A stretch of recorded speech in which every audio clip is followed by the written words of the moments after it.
Crime bárbaro. O pai confessa que matou o filho de apenas 2 anos com medicamentos de uso controlado. Chuva forte nesta quarta provoca alagamentos e queda de árvores na região central de Brasília.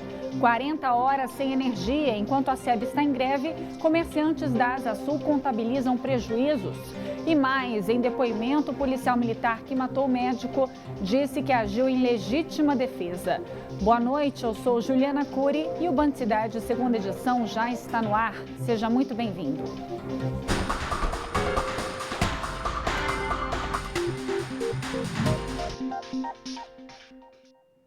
A gente começa o Band Cidade, infelizmente, com uma história de horror. Um homem confessou à polícia que matou o próprio filho de quase 2 anos de idade para se vingar da mãe do menino. Como o corpo ainda não foi encontrado, a mãe se agarra na esperança de tudo ser uma grande armação do ex-companheiro para fazer a família dela sofrer. As mensagens enviadas para a mãe já demonstravam a intenção de Paulo Osório, de 45 anos, de sumir com o filho, Bernardo, de 1 ano e 11 meses. Após Tatiana perguntar pela criança, o pai afirma que ela nunca mais veria o menino. Depois, diz que abandonou tudo e dá adeus à mulher. Toda essa história começou na sexta-feira, quando Paulo veio até aqui à creche em que o filho estudava para buscá-lo. Algo que fazia com frequência, mas dessa vez ele não iria deixar o menino na casa da Tatiana. Ele relatou para a polícia que ali colocou em prática um plano de sequestro, considerado fantasioso pelo delegado. O assassino confessou ter dado 4 comprimidos de um medicamento controlado para a criança que teria tido uma overdose, mas ele afirma que não tinha intenção de matar a criança. A polícia acredita em uma versão diferente. Para eles, o crime foi premeditado, pois Paulo levou uma quantia em dinheiro e esperou conseguir uma licença médica do local onde trabalhava. Ele relata que há muito tempo, vinha desgostoso com a relação que tinha com a família do seu filho, ele reclamava assim de restrições que eram feitas no acesso dele à criança. Isso foi gerando uma raiva muito grande nele e ele, em seu depoimento, falou que ele vinha há bastante tempo pensando em sumir com a criança por uns dias. Ele usa um medicamento para dormir, um medicamento de uso controlado, toma um comprimido durante a noite para dormir. E aí o que ele fala? Ele diz, para ter uma viagem tranquila, vou dar um sonífero para o menino viajar melhor, que a viagem é longa. Aí ele dissolve 4 comprimidos, em um suco de uva, e coloca dentro do copo infantil. E já leva esse copo ao colégio do menino. Então ele retira o menino do colégio ao final do turno de aula à tarde, como de costume, ele ia buscar o menino, e já dentro do carro ele já fornece o sonífero para o menino. Pelas investigações da polícia, Paulo matou o filho ainda em casa na sexta-feira e teria ido até a Bahia, onde foi preso para dar sumiço no corpo. Ele afirma que abandonou o menino na estrada a caminho da cidade de Luiz Eduardo Magalhães, na Bahia. A polícia tem feito buscas, mas ainda não encontrou o corpo. Nós conversamos com a Tatiana, mãe do Bernardo, por telefone. Ela afirmou que não acredita que Paulo tenha assassinado o menino. Enquanto não tem corpo, eu prefiro acreditar que o menino não está morto. Que ele está inventando tudo isso para fazer a gente sofrer. Eu quero acreditar que ele largou o menino com alguém e que está inventando essa história para fazer a gente sofrer. Ela disse ainda que teve um relacionamento com Paulo durante 3 anos e não sabia que o homem tinha problemas psicológicos. Ela só ficou sabendo dos transtornos na sexta-feira, quando foi até a casa dele em busca do menino. Na mesma noite, ela tomou conhecimento que em 1992, Paulo havia matado a mãe dentro de casa e que passou 10 anos preso pelo crime. Eu não sabia, ele nunca demonstrou. Se você conhecer ele na rua, ele é uma pessoa extremamente simpática, sociável. Você nunca diria que ele é capaz daquilo. Ela afirma que enquanto não encontrarem o corpo, a esperança de encontrar o filho vivo permanece. Do jeito que ele amava aquele filho, do jeito que o filho amava ele, eu acho que não tem como ele ter matado esse menino. Ele era extremamente louco pelo menino, ele era extremamente cuidadoso com o menino. Ele mais do que se bobear até eu. Então, acho que uma pessoa que é assim não é capaz de ferir o próprio filho. Tomara, né? A gente está torcendo para que seja apenas uma armação. Vamos falar agora sobre o caso do médico morto por policiais militares durante a abordagem na Asa Sul no fim de novembro. A PM diz que o militar agiu em legítima defesa, mas com erro de execução. A Polícia Civil continua investigando. A primeira DP continua investigando o caso do médico que foi morto no dia 28. Segundo o delegado, a Polícia Militar entregou um documento em que diz que o PM atirou em legítima defesa com erro de execução. As investigações irão confirmar se houve ou não legítima defesa. Ela ocorre quando a pessoa que emprega ameaça contra os policiais, ela não é acertada. Então, eles acertam uma outra pessoa. Então, nesse caso, como exemplo, o policial da reserva teria apontado a arma contra os policiais e, por erro na execução do disparo do policial, de um dos policiais militares, acabou sendo atingida uma terceira pessoa que não estaria causando qualquer ameaça contra eles. O médico foi morto na comercial da quadra 314 e 315 Sul, quando saía de um bar com um amigo, que é militar reformado. Eles estavam no estacionamento quando foram abordados por outros PMs. Segundo informações, os policiais suspeitaram dos homens e realizaram a abordagem. Um dos dois teria sacado a arma e apontado em direção da equipe. Os policiais informaram que tiveram que reagir em legítima defesa, efetuando 2 disparos. E um dos tiros acabou atingindo o médico. Se comprovada a legítima defesa, estaria eximindo eles de pena. Afastada a legítima defesa, o policial militar que efetuou esse disparo, ele poderá responder aí pelo crime de homicídio doloso, em sua modalidade em tese simples, que prevê uma pena de 6 a 20 anos. Algumas imagens que circulam pelas redes sociais mostram o militar reformado visivelmente embriagado. É possível observar os PMs perguntando o porquê ele apontou a arma para a viatura. Aí só apontou a arma para a viatura. Desculpa, perdão. Mas só apontou a arma para a viatura. Não, apontou? perdão, então. Apontou? Perdão. Apontou? Segundo o delegado, o vídeo será analisado para saber se houve algum tipo de manipulação para comprovar a defesa do PM que atirou contra o médico. A gente está levando em consideração as versões dos policiais militares, a versão dele, e vamos aguardar aí as provas técnicas para ver se a gente consegue entender realmente de fato o que aconteceu ou se a gente vai precisar solicitar outras diligências para a finalização do inquérito. Onda de assaltos assusta comerciantes do Itapuã. Depois do assassinato do dono de uma distribuidora ontem, os empresários estão reforçando a segurança e, claro, trabalham com medo. Um sentimento que ganha força com o último balanço divulgado pela Secretaria de Segurança Pública. Olha só, até outubro desse ano foram registrados 64 roubos a comércio na região. No mesmo período do ano passado, foram 36 casos. Uma conta que o José Ailton já perdeu. A de quantas vezes a loja dele, que fica no Itapuã, já foi alvo de assaltantes. Não dá para saber quantas vezes mais, porque foi muitas. Ele que abriu a loja de bicicletas em 2006, cansou de ter os produtos levados pelos bandidos. Para evitar novas ações, o José Ailton reforçou a segurança no estabelecimento. Tem que ter, se não tiver, é pior, né? O problema é que, às vezes, os criminosos se fingem de cliente. Toda vez que entra um cliente que a gente nunca viu, a gente já fica apreensivo. Chega olhando, querendo comprar para depois anunciar o assalto. E foi exatamente o que aconteceu nessa distribuidora. Primeiro, o homem entrou fingindo que iria comprar cigarro, mas logo em seguida anunciou o assalto, que terminou em morte. As imagens mostram o momento exato em que o assaltante, encostado no balcão, saca a arma. O comerciante Bismarck Silvano, de 28 anos, ainda tenta reagir, mas é baleado pelo criminoso. Com o homem caído no chão, o bandido dá a volta no balcão e leva o que estava no caixa. O José Lima, que tem uma borracharia ao lado da distribuidora, diz que já havia falado para a irmã de Bismarck que era para instalar grades na porta. Botou uma grade, ficar assim aberto, não, que é perigoso. Se não me engano, eu vi uma vez só essa porta, uma grade aí. Até outubro desse ano foram registrados 64 roubos a comércio. No ano passado, no mesmo período, foram contabilizados 36 casos dos chamados crimes contra o patrimônio no Itapuã. As contas são do último balanço divulgado pela Secretaria de Segurança. Por conta desse cenário, a dona Idalice, que ajuda o filho na administração da farmácia, diz que não se sente segura em ficar sozinha no local. A gente fica assustado sim, porque vê acontecer tanta coisa, né? Então a gente fica assustado sim.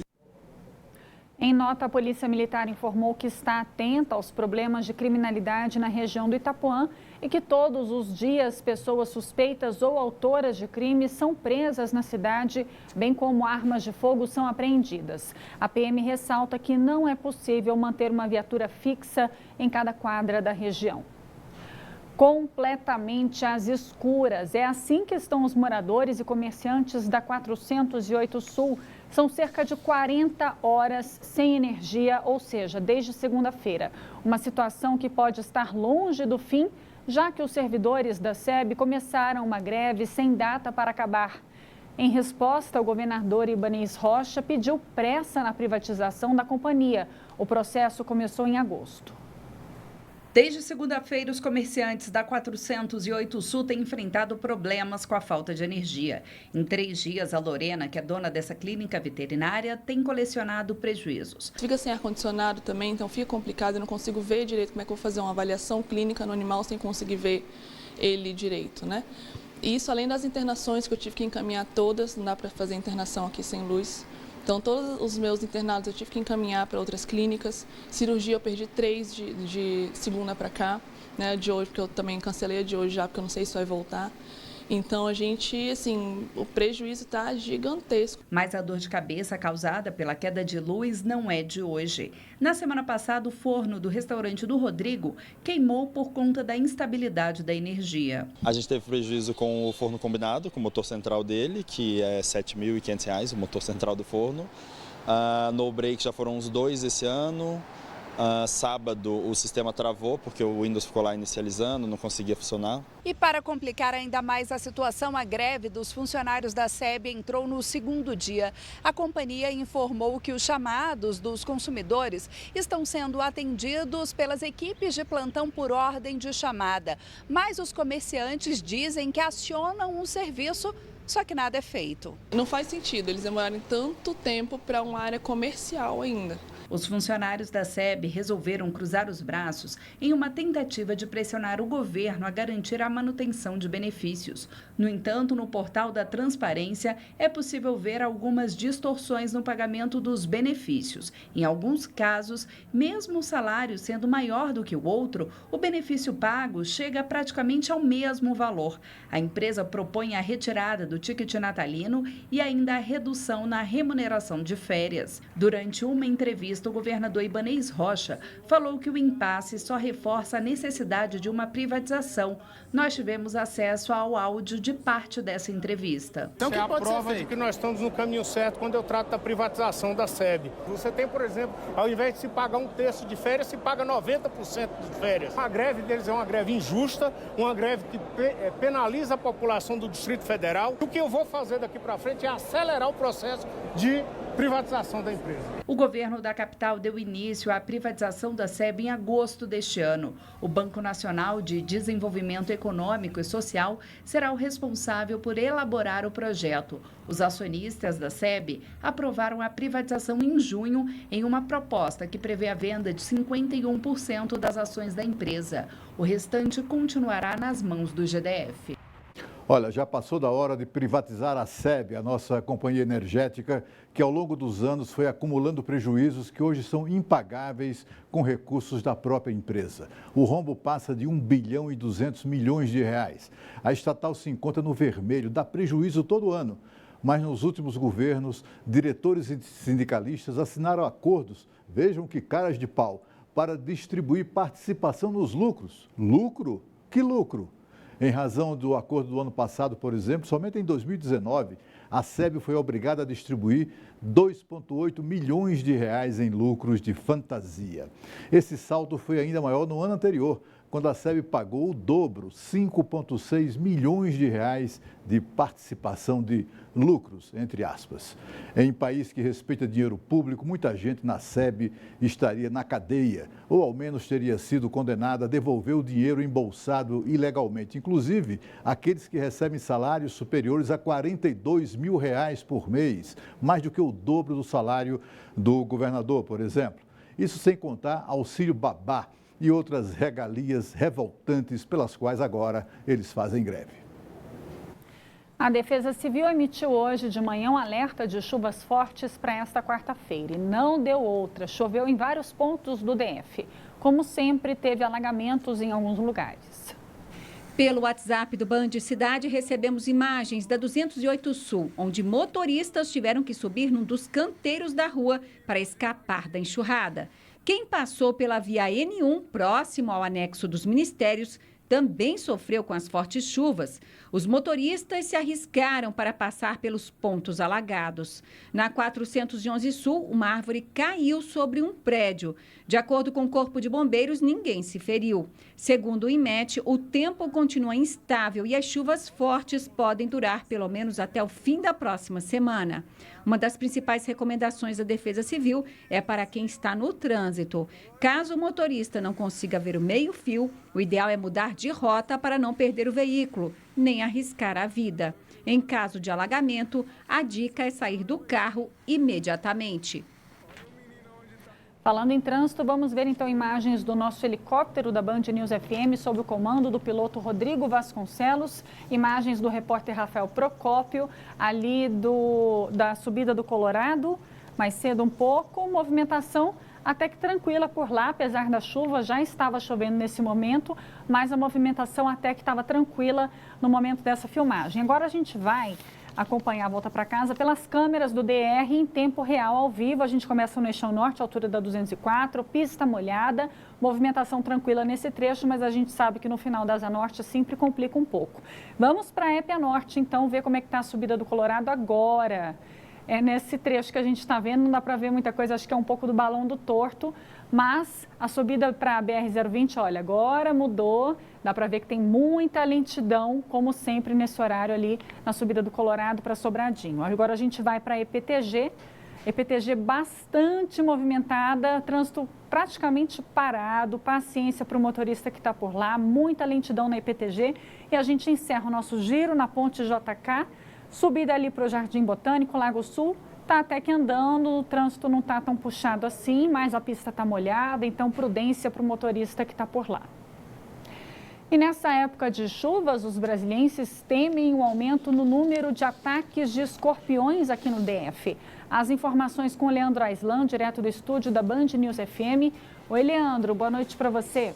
Boa noite para você também, Juliana. Boa noite a todos. É isso mesmo, viu? Segundo a Vigilância Ambiental, foram registrados 1.187 ataques do animal este ano, né, até o momento, número um pouco inferior ao que foi registrado no ano passado, quando tivemos aí 1.286 casos conhecidos. E por causa desse período, né, de chuvas, o contato de pessoas com esses animais cresce, porque os escorpiões vêm à superfície, né, conduzidos pelas redes de esgoto, telefone e também pela rede elétrica, né? E como eles preferem lugares escuros e úmidos, é necessário redobrar o cuidado, redobrar a atenção, viu? Segundo especialistas, por ser uma praga urbana, o controle desses animais é bastante difícil, né? E que a melhor solução é evitar que eles entrem dentro de casa, além de combater os locais onde eles se escondem, né? E de acordo com a Secretaria de Saúde, não houve ainda mortes no ano passado, né, em relação a esse tipo de ataque de escorpiões. Mas este ano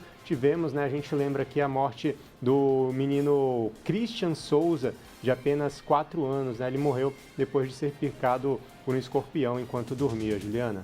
Todo cuidado é pouco. Obrigada, viu, Aislan? Boa noite para você. Boa noite. Veja a seguir, Câmara Legislativa reabre pregão para construir restaurante. Você vê imagens agora do trânsito na EPNB. A gente volta já já. A Câmara Legislativa reabriu o pregão eletrônico para a construção de um restaurante. O processo havia sido cancelado. Quem traz mais informações é o Cláudio Marcos. Oi, Cláudio. Boa noite para você. O edital sofreu alteração agora? Ô, Juliana, boa noite para você, boa noite a todos que acompanham a gente. Sofreu sim, Juliana, esse edital, ele prevê então a construção de um restaurante, também um abrigo para ambulância e ainda prevê também uma praça lá na Câmara Legislativa. Esse primeiro edital chegou a ser suspenso em junho por conta de reclamações e questionamentos que foram feitos pela deputada Júlia Lucy. Ela apresentou aí algumas inconsistências nesse contrato. Então, um novo contrato foi refeito, o valor foi reduzido de 2 milhões para cerca de R$1.800.000 e também com novos critérios que, segundo ela, trazem mais transparência para esse edital. Bom, o deputado Chico Vigilante disse que vai pedir mais uma vez à presidência da Casa que suspenda o edital. A Câmara Legislativa informou o seguinte, que esse edital foi refeito, disse que esses valores, alguns valores ainda foram estimados apenas, que não são valores reais e que também vai fazer uma parceria com o SESC para que lá funcione um restaurante escola e que também ofereça preços mais baratos do que restaurantes similares lá da região. Juliana. Obrigada, Cláudio. Boa noite para você. E olha, piqui, açaí, cupuaçu e buriti são produtos nativos da biodiversidade brasileira. Aqui no DF, o evento Mais Bio promoveu hoje um debate sobre o acesso a essas delícias e a outras típicas do Cerrado. O evento, organizado pelo Instituto Infra-Americano de Cooperação para a Agricultura, reuniu produtores, empresários, professores de gastronomia, representantes do Ministério da Agricultura e da Embrapa. O objetivo, debater a biodiversidade e promover acesso a produtos nativos, alimentos que a natureza oferece, mas são pouco conhecidos. A oportunidade de você conhecer a origem, a história, quem produz, de onde está vindo, que comunidade está trabalhando com esse tipo de produto. E você, adquirindo, você está contribuindo com esses processos de inclusão de muitas vezes comunidades que estão isoladas de políticas públicas. A Denise é agricultora e aproveitou o encontro para fazer parcerias. Ela ressalta a importância de agregar valor a produtos cultivados em outras comunidades. Como a gente trabalha, a gente é de um coletivo, né? A organização coletiva do Cerrado Agroecológico, e a gente trabalha tanto com os produtos que a gente produz lá na chácara, mas também produtos de outras comunidades, comunidades quilombolas, comunidades indígenas. Então a gente está sempre ajudando esses parceiros, outros produtores, a estar escoando a produção. 15 produtos com alto potencial de comercialização foram analisados, como pinhão, jatobá, castanha de baru e pequi.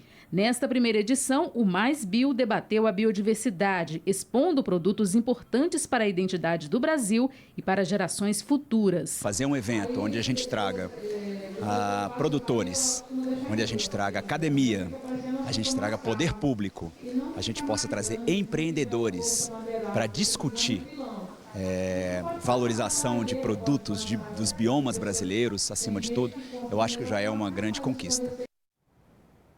Você vê agora imagens do trânsito na Estrutural. O Band Cidade volta já já.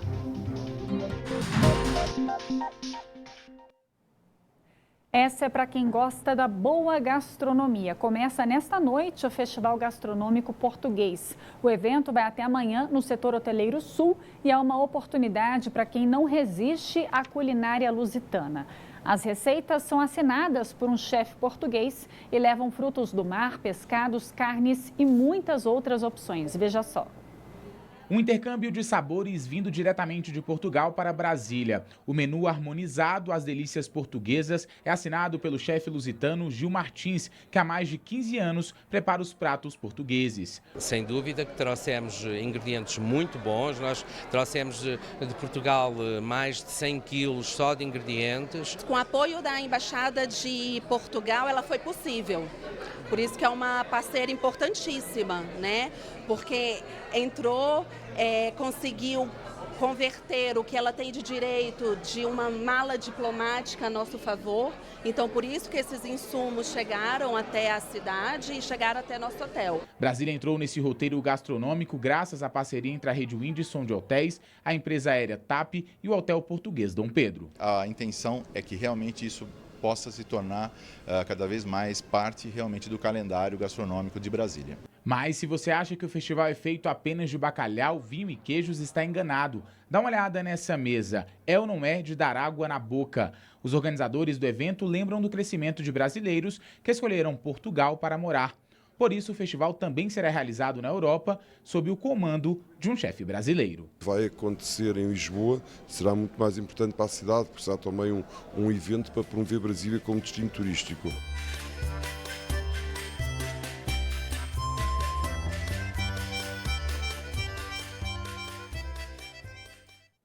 Deu água na boca mesmo, né? Só reforçando, o festival está começando agora e vai até amanhã no Hotel Windsor Plaza Brasília. Mais informações no telefone 2195-1100.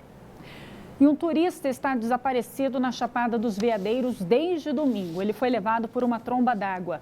Jacob Pilar Santana, de 31 anos, saiu de São Paulo com a namorada para passar o fim de semana na Chapada dos Veadeiros. No domingo, os dois estavam perto do rio São Miguel, no Vale da Lua, quando foram surpreendidos pela tromba d'água. A namorada de Jacob conseguiu escapar, mas o rapaz foi levado pela água. Na semana passada, um jovem de 23 anos também morreu na Chapada. Matheus dos Santos fazia uma trilha com parentes. Ele se dispersou do grupo e disse que se encontraria com eles em um poço próximo à trilha. O corpo foi encontrado no fundo do rio no dia 27. O Corpo de Bombeiros de Goiás trabalha desde segunda-feira à procura de Jacob Pilar Santana. E o GDF publicou hoje as regras de credenciamento para vendedores ambulantes que pretendem trabalhar no Réveillon na Esplanada dos Ministérios e na Prainha dos Orixás. Vão ser oferecidas 90 autorizações. Os interessados devem comparecer à Secretaria das Cidades no anexo do Palácio do Buriti, dia 16 de dezembro, das 9 horas da manhã até às 5 da tarde. Para o requerimento, são necessárias 2 fotos 3x4, além do documento original e cópia do RG, CPF, certificado de microempreendedor individual e o comprovante de endereço. O sorteio dos interessados será no dia 17 de dezembro e a divulgação do resultado no dia 18. Por hoje é isso.